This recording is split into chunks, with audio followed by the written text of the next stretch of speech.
ಒಬ್ಬ ಸಾಮಾನ್ಯ ಹುಡುಗ ಚಿತ್ರರಂಗಕ್ಕೆ ಬರೋದು ದೊಡ್ಡ ವಿಷಯವಲ್ಲ. ಆದರೆ ಅಪ್ಪ ಪ್ರಸಿದ್ಧ ನಿರ್ದೇಶಕ, ಅಮ್ಮ ಖ್ಯಾತ ಗಾಯಕಿಯಾಗಿದ್ದರೂ ಸಹ ಮೊದಲ ಸಿನಿಮಾದ ನಂತರ ಇವನು ನಟನಾಗಲು ಲಾಯಕ್ಕಿಲ್ಲ ಎಂಬ ಟೀಕೆಗಳು ಎದುರಿಸಿದ ಆ ಯುವಕ ಇಂದು ಅದೇ ಸಾಮ್ರಾಜ್ಯಕ್ಕೆ ರಾಜನಾಗಿ ನಿಂತಿದ್ದಾನೆ. ಆ ರಾಜ ಹುಟ್ಟಿದ ರೋಚಕತೆ ತುಂಬಾ ಭಿನ್ನವಾಗಿದೆ. ಹೌದು, ಅದುವೇ ವಿಜಯ್ ಚಂದ್ರಶೇಖರ್. ಜೂನ್ 22, 1974 ಮದ್ರಾಸ್ನ ಸೆಂಟ್ ಎಸಾಬೆಲ್ ಆಸ್ಪತ್ರೆಯಲ್ಲಿ ಜನಿಸಿದ ಈ ಮಗುವಿಗೆ ಪೋಷಕರು ಇಟ್ಟ ಹೆಸರು ವಿಜಯ್ ಚಂದ್ರಶೇಖರ್. ಅಂದು ಯಾರಿಗೂ ತಿಳಿದಿರಲಿಲ್ಲ ವಿಜಯ್ ಅಂದ್ರೆ ಜಯದ ಅರ್ಥ. ಮುಂದೆ ಇದೇ ಹೆಸರು ದಕ್ಷಿಣ ಭಾರತದ ಬಾಕ್ಸ್ ಆಫೀಸ್ ಪಾಲಿಗೆ ಗೆಲುವಿನ ಪರ್ಯಾಯ ಹೆಸರಾಗುತ್ತದೆ ಅಂತ. ತಂದೆ ಎಸ್.ಎ. ಚಂದ್ರಶೇಖರ್ ಒಬ್ಬ ಶಿಸ್ತಿನ ನಿರ್ದೇಶಕ ಮತ್ತು ಗುರು ಕೂಡ. ವಿಜಯ್ ಅವರ ತಂದೆ ಕೇವಲ ಒಬ್ಬ ತಂದೆಯಾಗಿರಲಿಲ್ಲ, ಮಗನ ಪಾಲಿನ ಕಠಿಣ ಶಿಕ್ಷಕರು ಕೂಡ ಆಗಿದ್ದರು. ತಮಿಳು ಚಿತ್ರರಂಗದಲ್ಲಿ ಸಾಮಾಜಿಕ ಕಳಕಳಿ ಮತ್ತು ಕ್ರಾಂತಿಕಾರಿ ಸಿನಿಮಾಗಳನ್ನು ನೀಡಿದ ಖ್ಯಾತಿ ಇವರಿಗಿದೆ. ಮಗನಲ್ಲಿರುವ ಪ್ರತಿಭೆಯನ್ನ ಗುರುತಿಸಿ ಆತನಿಗೆ ಸಿನಿಮಾ ವ್ಯಾಕರಣವನ್ನ ಬಾಲ್ಯದಲ್ಲೇ ಕಲಿಸಿದ್ದರು. ವಿಜಯ್ ಅವರನ್ನ ಒಬ್ಬ ನಾಯಕನಾಗಿ ರೂಪಿಸಲು ತನ್ನ ವೃತ್ತಿ ಜೀವನವನ್ನೇ ಮುಡುಪಾಗಿಟ್ಟ ಬೆನ್ನೆಲುಬು ಈ ತಂದೆಗೆ ಸೇರುತ್ತದೆ. ವಿಜಯ್ ಅವರ ಸೌಮ್ಯ ಸ್ವಭಾವಕ್ಕೆ ಕಾರಣ ಅವರ ತಾಯಿ ಶೋಭಾ. ಅವರು ಕೇವಲ ಒಬ್ಬ ಗೃಹಿಣಿಯಾಗಿಲ್ಲ, ಒಬ್ಬ ಅದ್ಭುತ ಹಿನ್ನೆಲೆ ಗಾಯಕಿ ಮತ್ತು ಕರ್ನಾಟಕ ಶಾಸ್ತ್ರೀಯ ಸಂಗೀತಗಾರ್ತಿ. ವಿಜಯ್ ಅವರ ಸಿನಿಮಾದಲ್ಲಿರುವ ಲಯ ಅಂದ್ರೆ ರಿದಮ್ ಮತ್ತು ನೃತ್ಯದ ಮೇಲಿನ ಹಿಡಿತಕ್ಕೆ ತಾಯಿಯಿಂದ ಬಂದ ಆ ಸಂಗೀತದ ರಕ್ತವೇ ಕಾರಣ ಎನ್ನಬಹುದು. ಸಿನಿಮಾದ ಯಶಸ್ಸು ಅಥವಾ ಜೀವನದ ಸೋಲು ಏನೇ ಇರಲಿ, ವಿಜಯ್ ಅವರಿಗೆ ಮಾನಸಿಕ ಧೈರ್ಯ ತುಂಬುವ ಶಕ್ತಿಯಾಗಿ ಇಂದಿಗೂ ಅವರ ತಂದೆ ತಾಯಿಯರು ಜೊತೆಯಲ್ಲಿದ್ದಾರೆ. ವಿಜಯ್ ಅವರ ಕುಟುಂಬದಲ್ಲಿ ತಂದೆ ನಿರ್ದೇಶಕ, ತಾಯಿ ಗಾಯಕಿ ಮತ್ತು ಮಗ ನಟ. ಈ ರೀತಿ ಇಡೀ ಕುಟುಂಬವೇ ಒಂದು ಕಲಾಮಂದಿರವಾಗಿದೆ. ಆದರೆ ಇಷ್ಟೆಲ್ಲ ಬೆಂಬಲವಿದ್ದರೂ ವಿಜಯ್ ಅವರು ಗೆದ್ದಿದ್ದು ಮಾತ್ರ ತಮ್ಮ ಸ್ವಂತ ಶ್ರಮ ಮತ್ತು ಅಭಿಮಾನಿಗಳ ಪ್ರೀತಿಯಿಂದ ಅನ್ನಬಹುದು. ಕೈಯಲ್ಲಿ ಕಾಲೇಜು ಪುಸ್ತಕ ಹಿಡಿದು ತರಗತಿಯಲ್ಲಿ ಕುಳಿತುಕೊಳ್ಳಬೇಕಾಗಿದ್ದ ಹುಡುಗ ಕಣ್ಣಿನಲ್ಲಿ ಮಾತ್ರ ಸಿನಿಮಾ ಪರದೆಯ ಕನಸನ್ನ ಹೊತ್ತು ಕುಳಿತಿದ್ದ. ಹೌದು, ಚೆನ್ನೈನ ಪ್ರತಿಷ್ಠಿತ ಕಾಲೇಜಿನಲ್ಲಿ ಪದವಿ ಪಡೆಯುವ ಸುವರ್ಣ ಅವಕಾಶ ಮುಂದಿದ್ದರೂ ನನಗೆ ಸರ್ಟಿಫಿಕೇಟ್ ಬೇಡ, ಜನರ ಶೀಳ್ಳೆ ಚಪ್ಪಾಳೆಗಳೇ ಬೇಕು ಅಂತ ಡೆಸ್ಕ್ ಬಿಟ್ಟು ಎದ್ದು ಬಂದ ಆ ಕ್ಷಣವೇ ಒಂದು ಇತಿಹಾಸಕ್ಕೆ ನಾಂದಿಯಾಗಿತ್ತು. ವಿಜಯ್ ಅವರ ಶೈಕ್ಷಣಿಕ ಪ್ರಯಾಣ ಆರಂಭವಾಗಿದ್ದು ಚೆನ್ನೈನ ವೀರುಂಗಂಬಾಕಂನ ಫಾತಿಮಾ ಮೆಟ್ರಿಕ್ಯುಲೇಷನ್ ಹೈಯರ್ ಸೆಕೆಂಡರಿ ಸ್ಕೂಲ್ನಲ್ಲಿ. ಅಲ್ಲಿಂದ ಮುಂದಕ್ಕೆ ಅವರು ಅಡ್ಯಾರ್ನ ಬಾಲಲೋಕ್ ಮೆಟ್ರಿಕ್ಯುಲೇಷನ್ ಹೈಯರ್ ಸೆಕೆಂಡರಿ ಸ್ಕೂಲ್ಗೆ ಸೇರುತ್ತಾರೆ. ಶಾಲಾ ದಿನಗಳಲ್ಲಿ ವಿಜಯ್ ಅತ್ಯಂತ ಸೌಮ್ಯ ಸ್ವಭಾವದ ವಿದ್ಯಾರ್ಥಿಯಾಗಿದ್ದರು. ಸಾಂಸ್ಕೃತಿಕ ಚಟುವಟಿಕೆಗಳೆಂದರೆ ಅವರಿಗೆ ಎಲ್ಲಿಲ್ಲದ ಆಸಕ್ತಿಯಾಗಿತ್ತು.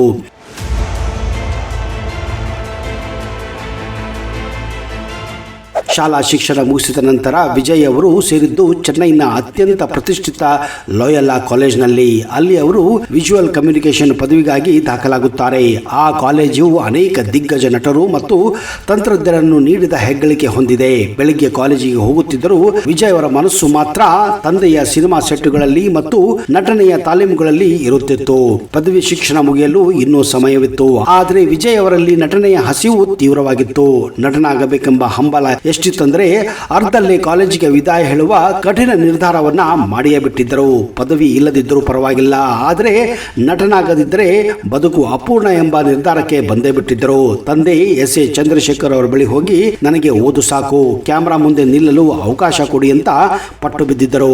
ವಿಜಯ್ ಅವರು ಚೆನ್ನೈನ ಲೋಯಲಾ ಕಾಲೇಜಿನಲ್ಲಿ ಓದುತ್ತಿದ್ದಾಗ ಬಹಳ ನಾಚಿಕೆ ಸ್ವಭಾವದವರಾಗಿದ್ದರು. ಸಾಮಾನ್ಯವಾಗಿ ಸ್ಟಾರ್ ಮಕ್ಕಳಿದ್ದರೆ ಕಾಲೇಜಿನಲ್ಲಿ ದೊಡ್ಡ ಮಟ್ಟದ ಹವಾ ಇರುತ್ತದೆ. ಆದರೆ ವಿಜಯ್ ಮಾತ್ರ ಬಹಳ ಸೌಮ್ಯವಾಗಿದ್ದರು. ಈ ಕಾರಣಕ್ಕಾಗಿ ಅವರು ಕಾಲೇಜಿನ ಅನೇಕ ಹುಡುಗಿಯರ ಗಮನವನ್ನ ಕೂಡ ಆ ಸಮಯದಲ್ಲೇ ಸೆಳೆದಿದ್ದರು. ವಿಜಯ್ ಅವರ ಜೀವನದಲ್ಲಿ ಮರೆಯಲಾಗದ ಘಟನೆ ಅಂದರೆ ಅವರ ತಂಗಿ ವಿದ್ಯಾ ಅವರ ಸಾವು. ವಿಜಯ್ ಅವರಿಗೆ ಕೇವಲ 9 ವರ್ಷ ಇದ್ದಾಗ ಅವರ 2 ವರ್ಷದ ತಂಗಿ ವಿದ್ಯಾ ಅನಾರೋಗ್ಯದಿಂದ ನಿಧನರಾಗುತ್ತಾರೆ. ಈ ಘಟನೆ ವಿಜಯ್ ಅವರ ವ್ಯಕ್ತಿತ್ವವನ್ನೇ ಬದಲಿಸಿಬಿಟ್ಟಿತ್ತು.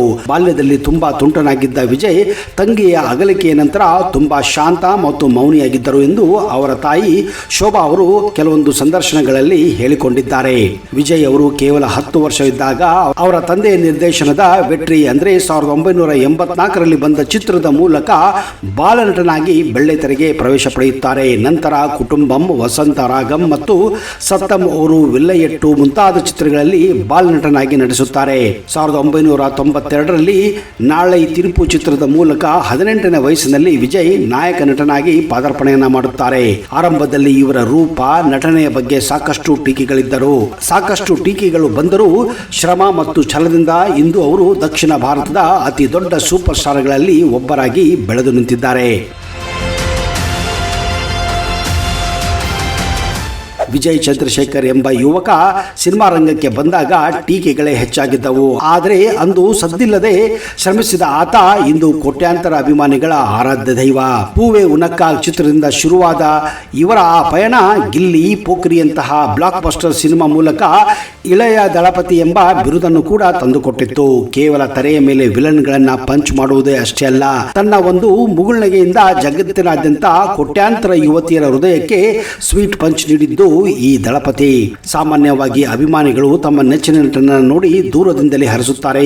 ಆದರೆ ಲಂಡನ್ ನಿಂದ ಓಡಿ ಬಂದ ಒಬ್ಬ ಹುಡುಗಿ ಶೂಟಿಂಗ್ ಸೆಟ್ ನಲ್ಲಿ ವಿಜಯ್ ಅವರನ್ನ ಭೇಟಿಯಾಗಿ ಕೇವಲ 3 ವರ್ಷಗಳಲ್ಲಿ ಅವರ ಮನೆಯ ಮಹಾಲಕ್ಷ್ಮಿಯಾದ ಕತೆ ನಿಜಕ್ಕೂ ರೋಚಕವಾಗಿದೆ. ಇದು ರಿಯಲ್ ಲೈಫ್ ಸಿನಿಮಾಗಿಂತಲೂ ಥ್ರಿಲ್ಲಿಂಗ್ ಆಗಿದೆ.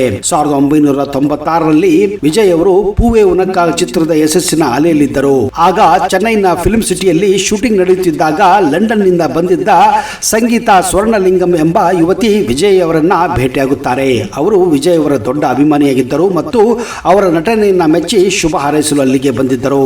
ಆದರೆ ಮೊದಲ ಭೇಟಿಯಲ್ಲಿ ವಿಜಯ್ ಅವರ ವಿನಯ ಮತ್ತು ಸರಳತೆಗೆ ಸಂಗೀತ ಫಿದಾ ಆಗಿ ಹೋಗಿದ್ದರು. ವಿಜಯ್ ಅವರು ಕೂಡ ಸಂಗೀತ ಅವರ ನೇರ ಮಾತು ಮತ್ತು ವ್ಯಕ್ತಿತ್ವಕ್ಕೆ ಮಾರಿ ಹೋಗಿದ್ದರು. ಎಷ್ಟೋ ಹುಡುಗಿಯರನ್ನ, ಎಷ್ಟೋ ಸಿನಿಮಾ ತಾರೆಯರನ್ನ, ಎಷ್ಟೋ ಹೀರೋಯಿನ್ಗಳ ಜೊತೆ ಓಡಾಡಿದರೂ ಕೂಡ ಅವರಿಗೆ ಇಷ್ಟವಾಗಿದ್ದು ಈ ಸಂಗೀತ. ವಿಜಯ್ ಅವರ ತಂದೆ ತಾಯಿಗೂ ಸಂಗೀತರನ್ನ ಕಂಡರೆ ಅತೀವ ಪ್ರೀತಿ ಉಂಟಾಗಿತ್ತು. ವಿಜಯ್ ಅವರ ತಂದೆ ಎಸ್ ಎ ಚಂದ್ರಶೇಖರ್ ಅವರೇ ಸಂಗೀತ ಅವರನ್ನ ತಮ್ಮ ಮನೆಗೆ ಆಹ್ವಾನಿಸಿ ಮದುವೆಯ ಪ್ರಸ್ತಾಪವನ್ನ ಕೂಡ ಮುಂದಿಟ್ಟಿದ್ದರು. ಸಂಗೀತ ಸ್ವರ್ಣಲಿಂಗಂ ಶ್ರೀಲಂಕಾ ಮೂಲದ ತಮಿಳು ಕುಟುಂಬದವರು. 2 ಕುಟುಂಬಗಳ ಒಪ್ಪಿಗೆ ಮೇರೆ ಆಗಸ್ಟ್ 25, 1999ರಂದು ವಿಜಯ್ ಮತ್ತು ಸಂಗೀತ ಅವರ ವಿವಾಹ ಮಹೋತ್ಸವ ಅತ್ಯಂತ ವೈಭವದಿಂದ ನೆರವೇರುತ್ತದೆ.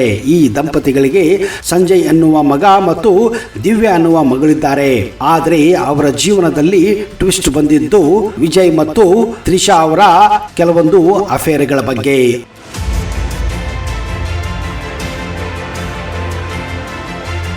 ಹೌದು, ಗಿಲ್ಲಿಯಿಂದ ಲಿಯೋದವರೆಗೆ ತೆರೆಯ ಮೇಲೆ ಈ ಜೋಡಿ ಒಳ್ಳೆಯ ಕೆಮಿಸ್ಟ್ರಿಯನ್ನ ನೋಡಿದ ಜನರು ಇವರು ನಿಜ ಜೀವನದಲ್ಲೂ ಗಂಡ ಹೆಂಡತಿ ಆಗಬಾರದೆ ಅಂತ ಆಶಿಸುತ್ತಿದ್ದರು. ಅಭಿಮಾನಿಗಳ ಪ್ರಕಾರ ವಿಜಯ್ ಅವರು ತ್ರಿಷಾ ಅವರನ್ನ ಮದುವೆಯಾಗಿದ್ದರೆ ಒಳ್ಳೆಯದು ಅಂತ ಭಾವಿಸಿದ್ದರು. ಯಾಕಂದ್ರೆ ಅವರು ನೋಡಲು ತೆರೆಯ ಮೇಲೆ ಗಂಡ ಹೆಂಡತಿಯ ಹಾಗೆ ಕಾಣುತ್ತಿದ್ದರು. ಅಷ್ಟಾದರೂ ಮಾತ್ರ ವಿಜಯ್ ಮಾತ್ರ ತಮ್ಮ ಹೆಂಡತಿಯೊಂದಿಗೆ ಒಳ್ಳೆಯ ಸಂಸಾರವನ್ನ ಮಾಡುತ್ತಿದ್ದರು. ಆದರೆ ಒಂದು ಫೋಟೋ ಅಥವಾ ಒಂದು ಪ್ರವಾಸದ ಸುದ್ದಿ ಇಡೀ ಸೌತ್ ಇಂಡಿಯಾದಲ್ಲಿ ಸಂಚಲನ ಮೂಡಿಸುತ್ತದೆ ಅಂದರೆ ಅದು ಈ ಜೋಡಿಯ ಬಗ್ಗೆ ಇರುವಂತಹ ಕುತೂಹಲಕ್ಕೆ ಸಾಕ್ಷಿಯಾಗಿತ್ತು. ವಿಜಯ್ ಮತ್ತು ತ್ರಿಷಾ ಕೇವಲ ಸಹ ನಟರಲ್ಲ, ಅವರು ಸುಮಾರು 20 ವರ್ಷಗಳಿಂದ ಆತ್ಮೀಯ ಸ್ನೇಹಿತರು ಕೂಡ.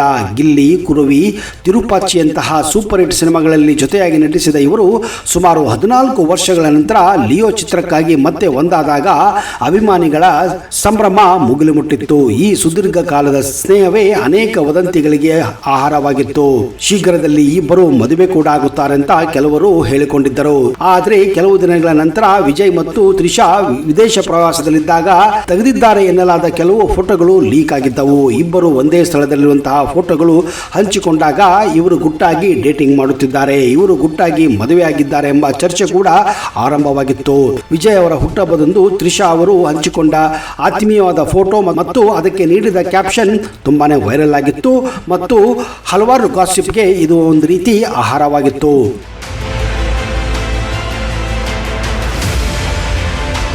ವಿಜಯ್ ಸಿನಿಮಾಗಳಲ್ಲಿ ಸದಾ ಭ್ರಷ್ಟಾಚಾರದ ವಿರುದ್ಧ ಸಮಾಜದ ಒಳತಿಗಾಗಿ ಧ್ವನಿ ಎತ್ತುತ್ತಿದ್ದರು. ನಾನು ಬಂದರೆ ಅದು ಹಬ್ಬದಂತಿರಬೇಕು ಎಂಬ ಅವರ ಮಾತು ಕೇವಲ ಸಿನಿಮಾಗೆ ಸೀಮಿತವಾಗಿರಲಿಲ್ಲ. ತಮಿಳುನಾಡಿನ ರಾಜಕೀಯ ಸಂಕಷ್ಟದ ಸಮಯದಲ್ಲಿ ವ್ಯವಸ್ಥೆಯನ್ನ ಬದಲಿಸಲು ತಾವೇ ನೇರವಾಗಿ ಕಣಕ್ಕಿಳಿಯುವ ನಿರ್ಧಾರ ಮಾಡಿಯೇ ಬಿಟ್ಟಿದ್ದರು.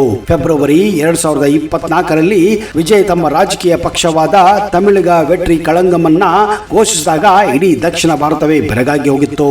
ಸಿನಿಮಾ ವೃತ್ತಿ ಜೀವನದ ಉತ್ತುಂಗದಲ್ಲಿರುವಾಗಲೇ ಸಾವಿರಾರು ಕೋಟಿ ಸಂಭಾವನೆಯನ್ನ ಬದಿಗೊತ್ತಿ ಜನರ ಸೇವೆಗಾಗಿ ಬಣ್ಣದ ಲೋಕಕ್ಕೆ ವಿದಾಯ ಹೇಳುವ ನಿರ್ಧಾರ ಅವರು ಮಾಡಿದ್ದು ನಿಜಕ್ಕೂ ಅವರ ಬದ್ಧತೆಗೆ ಸಾಕ್ಷಿಯಾಗಿತ್ತು. ವಿಜಯ್ ಕೇವಲ ಒಬ್ಬ ನಟನಲ್ಲ, ಅವರೊಬ್ಬ ಎಮೋಷನಲ್ ವ್ಯಕ್ತಿ. ಅವರ ನಡತೆ, ಶಿಸ್ತು ಮತ್ತು ಅಭಿಮಾನಿಗಳ ಮೇಲಿರುವ ಪ್ರೀತಿ ಅವರನ್ನ ಉಳಿದವರಿಗಿಂತ ಭಿನ್ನವಾಗಿಸುತ್ತದೆ. ಬದುಕಿನಲ್ಲಿ ಗೆಲ್ಲಬೇಕೆಂದರೆ ಸೌಮ್ಯವಾಗಿರಬೇಕು, ಆದರೆ ಗುರಿ ಮುಟ್ಟುವಲ್ಲಿ ಸಿಂಹದಂತಿರಬೇಕು ಎಂಬುವ ಮಾತು ನಿಜಕ್ಕೂ ಪರದೆಯ ಮೇಲೆ ಮಾತ್ರವಲ್ಲ, ಅದು ನಿಜ ಜೀವನದಲ್ಲೂ ಕೂಡ ಸರಿಯಾಗಿ ಹೋಗಿದೆ. ಹೋಗಿತ್ತು. ನಿಜ ಜೀವನದಲ್ಲೂ ಕೂಡ ಅದನ್ನ ಗೆಲ್ಲಿಸಿ ತೋರಿಸಿದ್ದರು. ನಾನು ರಾಜಕೀಯಕ್ಕೆ ಬರುತ್ತಿರುವುದು ಯಾರಿಗೂ ವಿರುದ್ಧವಾಗಿ ಅಲ್ಲ, ಜನರ ಪರವಾಗಿ ನಿಲ್ಲಲು ಅಂತ ವಿಜಯ್ ಹೇಳಿಕೊಂಡಿದ್ದರು. ಸ್ನೇಹಿತರೆ, ಸಿನಿಮಾದಲ್ಲಿ ಒಬ್ಬನೇ 100 ಜನರನ್ನ ಹೊಡೆದು ಉರುಳಿಸುವುದು ಸುಲಭ, ಆದರೆ ಕೋಟ್ಯಾಂತರ ಮತದಾರರ ಮನೆಗೆದ್ದು ಅಧಿಕಾರದ ಗದ್ದಿಗೆ ಇರುವುದು ಅಷ್ಟು ಸುಲಭವಲ್ಲ.